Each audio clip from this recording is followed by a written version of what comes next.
हर कातिल यही सोचता है कि उस तक पुलिस को पहुंचना नामुमकिन है, लेकिन सच तो ये है कि साजिश और तैयारी चाहे जैसे भी हो, पुलिस कातिल तक पहुंच ही जाती है। मर्डर मिस्ट्री की आज की ये रियल कहानी उस क्रिमिनल की है जो जेल में रहकर खुद को परफेक्ट अपराधी समझ बैठा था। उसने मर्डर की ऐसी स्क्रिप्ट बनाई जिसमें पुलिस को उलझना ही था, और पुलिस उलझ भी गई। लेकिन अचानक मिले एक छोटे से सुराग ने पहेली बनकर इस मर्डर मिस्ट्री के रहस्य को बेनकाब कर दिया। इस कहानी की शुरुआत होती है देश की राजधानी दिल्ली से। दिल्ली का साउथ इलाका बेहद पॉश माना जाता है। उस समय सर्दियां पड़ रही थीं, लेकिन उतनी भी ठंड नहीं थी जितनी दिल्ली में पड़ती है। तारीख था 27 फरवरी 2019। दोपहर का वक्त था। करीब 3:40 पर दिल्ली पुलिस कंट्रोल रूम में एक कॉल आती है। कॉल करने वाले ने बताया कि दिल्ली के सरिता विहार के पास रेलवे ट्रैक के किनारे बोरे में एक लड़की की लाश मिली है। सूचना मिलते ही तुरंत सीनियर अधिकारी से लेकर थाने की पुलिस मौके पर पहुंच जाती है। उस बोरे से करीब 24 साल की एक लड़की की लाश मिलती है। लड़की जीन्स और कुर्ती पहने हुई थी। ठंड का मौसम था, इसलिए बॉडी ज्यादा सड़ी गली नहीं थी। हालांकि देखने से ही लग रहा था कि लाश 1 या 2 दिन पुरानी जरूर है। लाश की हालत को देखकर पुलिस को शक हो गया कि कहीं ना कहीं उसके साथ रेप की गई है, क्योंकि गले और चेहरे पर खरोंचने के निशान थे। वैसे ब्लाइंड मर्डर केस में किसी लाश की पहचान करना मुश्किल तो होता है, लेकिन ये केस काफी अलग था। पुलिस हमेशा किसी भी लाश की पहचान कराने के लिए सबसे पहले उसके कपड़ों की तलाशी लेती है। शरीर पर ऐसे निशान तलाशती है जिसके आधार पर पहचान हो सके। लेकिन पुलिस शुरुआत में जितना इसे ब्लाइंड मर्डर केस मान रही थी, असल में ये उतना था नहीं, क्योंकि जैसे ही महिला पुलिस कर्मियों ने उस लड़की की लाश की तलाशी ली तो उसकी जीन्स से एक लेटर और साथ में एक मोबाइल भी मिला। अब फोन और लेटर देखकर पुलिस को थोड़ी हैरानी भी हुई, लेकिन सुराग तो सुराग है। पुलिस ने उस लेटर और फोन को अपने पास रखा, फिर लाश को पोस्टमार्टम के लिए भेज दिया। अब पुलिस ने उस लेटर को पढ़ा। लड़की ने उस लेटर में अपनी हत्या का शक जताया था और कातिल का पता भी दे दिया था। उस लेटर में लिखा था, मैं सिमरन अंबेडकर नगर की रहने वाली हूँ। आरुष और मैं दोनों आपस में प्यार करते हैं। मुझे नहीं पता था कि आरुष पहले से शादीशुदा है। आरुष के माता पिता नहीं चाहते थे कि मैं उससे मिलूं। आरुष के परिवार की वजह से मेरी जिंदगी बर्बाद हो गई। आरुष और उसके 2 दोस्त मुझे काफी समय से धमकी दे रहे थे। इन लोगों ने मेरा अश्लील वीडियो भी बनाया है और उसी से ब्लैकमेल करके पैसा मांग रहे हैं। अगर मेरी हत्या कर दी जाती है तो ये तीनों लड़के ही मेरी मौत के जिम्मेदार होंगे। उन तीनों के नाम और मोबाइल नंबर भी इसी में लिख रही हूँ। अब पुलिस को उस लेटर में तीनों का नाम, पता और नंबर भी मिल गया।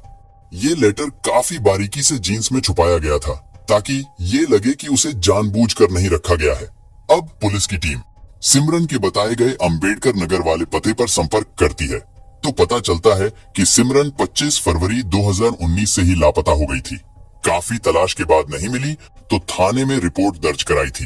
अब सिमरन की पहचान के बाद दूसरी सबसे बड़ी बात ये थी कि कहीं ये लेटर जानबूझकर किसी को फंसाने के लिए तो नहीं लिखा गया है, क्योंकि जिसकी हत्या की गई उसकी जेब से ये लेटर मिलना पुलिस को अभी भी चौंका रहा था। इसलिए पुलिस ने सिमरन के पिता से उसकी हैंडराइटिंग पहचानने को कहा। सिमरन के पिता उस लेटर को देखते ही रोने लगे।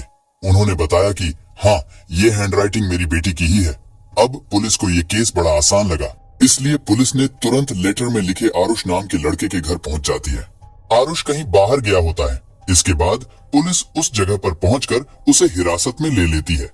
इसी बीच सिमरन की पोस्टमार्टम रिपोर्ट भी आ जाती है। रिपोर्ट देखकर पुलिस फिर से सन्न रह जाती है, क्योंकि पुलिस का शक सही निकला। सिमरन के साथ रेप की गई थी। उसके प्राइवेट पार्ट पर मल्टीपल इंजरी थी, यानी प्राइवेट पार्ट पर घाव के कई निशान थे। उसके साथ गैंगरेप किया गया था। इसके बाद ही उसकी गला घोंटकर हत्या की गई थी। अब इस रिपोर्ट के बाद पुलिस उस लेटर में लिखे आरुष और अन्य 2 लोगों को हिरासत में लेकर पूछताछ शुरू कर देती है। लेकिन पुलिस को हैरानी तो तब होती है जब आरुष कहता है कि इस लड़की से प्यार करना और फिर उसकी हत्या करना तो बड़ी दूर की बात है। मैं इस लड़की को पहचानता तक नहीं। इसी तरह 2 अन्य लोग जिनका नाम लेटर में लिखा था वो भी वही बात दोहरा रहे थे। पुलिस को लगा कि ये लोग जानबूझकर कहानी बना रहे हैं, इसीलिए पुलिस उनका पूरा बैकग्राउंड और कॉल डिटेल निकालती है। तो पता चलता है कि आखिरी कॉल सिमरन के फोन से आरुष के पास आया था। इस पर पुलिस पूछताछ करती है तो वो बताता है कि हाँ, एक कॉल आई थी, लेकिन पूरी बात नहीं हो पाई थी। फिर फोन कट गया था। लेकिन ये लड़की कौन है और कहाँ रहती है, मैं कुछ भी नहीं जानता हूँ। कई घंटे की पूछताछ के बाद पुलिस सिमरन और आरुष की पिछले कई महीने की कॉल डिटेल निकालती है। उसमें चेक करती है तो ये बात सही साबित होती है, क्योंकि इससे पहले कभी भी दोनों में बात नहीं हुई थी। इस तरह पुलिस की जांच फिर से वहीं पहुंच जाती है जहां से शुरू हुई थी। अब पुलिस की टीम जहां से सिमरन की लाश मिली थी, उसके आसपास वाली रोड की सीसीटीवी फुटेज की जांच करती है। इस दौरान एक बड़ा सुराग मिलता है। सीसीटीवी में एक होंडा सिटी कार दिखाई देता है। इस कार के बारे में पता लगाया तो जानकारी मिली कि इस कार को पूरे दिन के लिए रेंट पर बुक किया गया था। अब पुलिस उस कार बुक करने वाले की तलाश में लग जाती है, लेकिन कोई खास सुराग नहीं मिल पाया।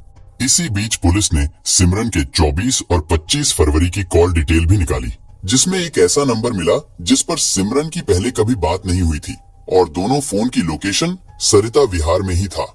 लेकिन वो नंबर यूपी के मुजफ्फरनगर का था और जिस एड्रेस और नाम पर उस सिम कार्ड को खरीदा गया था वो फर्जी निकला।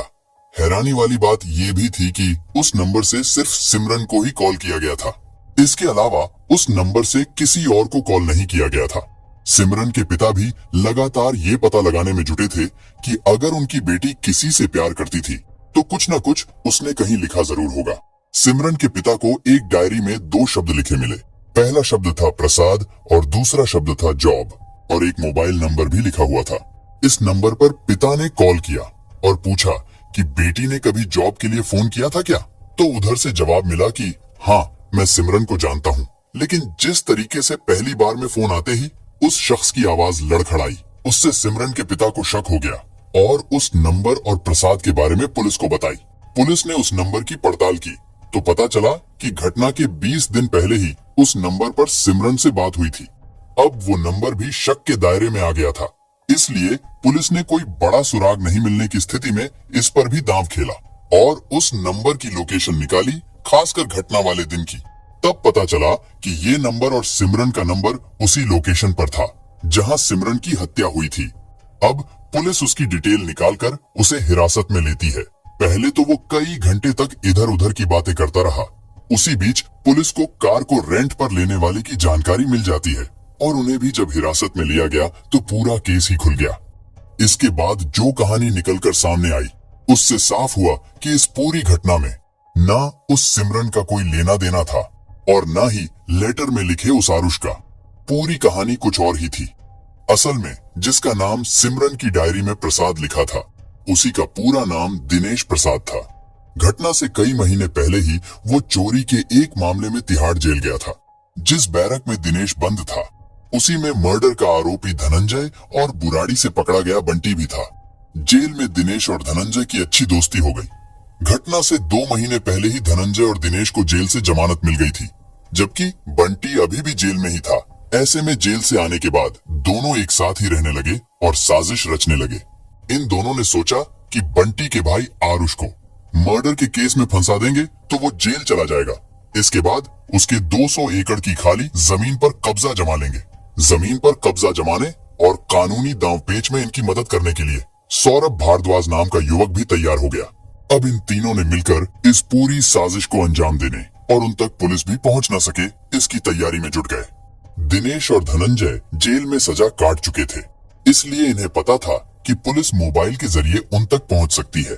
इसलिए यूपी के मुजफ्फरनगर जाकर नया फोन और फर्जी नाम से सिम कार्ड खरीद लेते हैं और उस नंबर से किसी से बात नहीं करते हैं।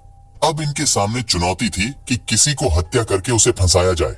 जाहिर है कि किसी लड़के की हत्या कर फंसाएंगे तो मुश्किल हो सकता है। इसलिए दिनेश ने प्लान किया कि वो अपनी पहचान वाली लड़की के दोस्त को अपने जाल में फंसाएगा। अब दिनेश अपनी दोस्त के जरिए सिमरन से संपर्क करता है। उसे नौकरी का झांसा देकर सरिता विहार बुलाता है और कहता है कि सरिता विहार में उसका एक इंटरव्यू करा देगा। अब नौकरी की तलाश में परेशान सिमरन वहां पहुंच जाती है। वहां पर पहले से सौरभ, धनंजय और दिनेश तीनों मौजूद थे। अब सिमरन को एक फ्लैट पर ले जाकर तीनों उसके साथ जोर जबरदस्ती करते हैं और फिर जान से मारने की धमकी देकर बंधक बना लेते हैं। उसके साथ गैंगरेप करने की धमकी देकर एक कागज पर सिमरन से ही वो लेटर लिखवाते हैं। लेटर जब सिमरन लिख देती है, तब तीनों उसके साथ रेप करके उसकी गला दबाकर उसकी हत्या कर देते हैं। इसके बाद छोटे मोटे क्राइम करने वाले रहीमुद्दीन और चंद्रकेश से संपर्क करते हैं। दोनों को 5-5 हजार रुपयों का लालच देते हैं और उन्हीं के नाम से किराए की टैक्सी बुक कराते हैं। इस टैक्सी को पूरे दिन के लिए बुक कराते हैं और करीब 7,000 रुपए भी रहीमुद्दीन और चंद्रकेश को दे देते हैं। इसके बाद रहीमुद्दीन और चंद्रकेश सिमरन की लाश को बोरी में डालकर रेलवे लाइन के किनारे रात में फेंक देते हैं। इससे पहले सिमरन के हाथों लिखे उस लेटर को भी उसकी जीन्स में डाल देते हैं। इसके साथ ही उसके मोबाइल फोन को भी डाल देते हैं ताकि उनका कोई सुराग नहीं मिले। इसके अलावा सिमरन के